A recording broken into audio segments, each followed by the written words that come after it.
In today's modern world, it's hard to imagine the impact the Noli and the Philly had on the fate of the Filipino people.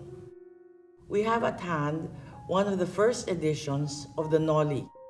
The Noli simply captured the imagination, the hearts and minds of an entire nation.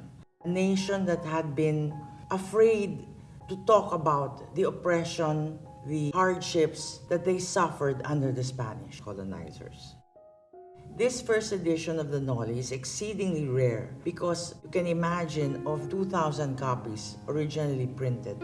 Most were destroyed, burned, and confiscated by several world wars apart from the Spanish colonizers. Jose Rizal, coming back from Dapitan, was accused of being in possession of one of his own novels, and that was one of the reasons that he was shot on the Luneta killing fields.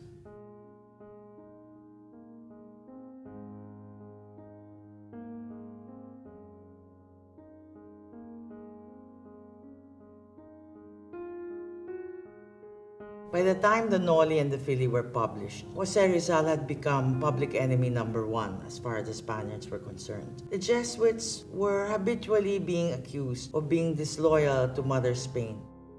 Jose Rizal, their prized student and most famous alumnus, would be proof positive of their infidelity to the Spanish government.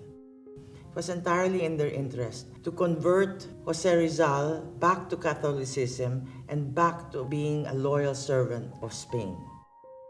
The Jesuits used Jose Rizal's spiritual advisor, Father Pablo Pastels, to write to him while he was in exile in Dapitan. One of the gifts cleverly sent by the Jesuits was a copy of the Imitation of Christ by Thomas à Kempis. Some say the second most important book after the Bible.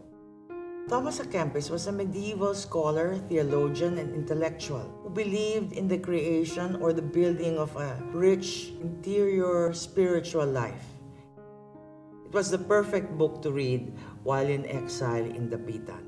Jose Rizal found it so inspiring that he asked the Jesuits for a second copy during his last days in Fort Santiago.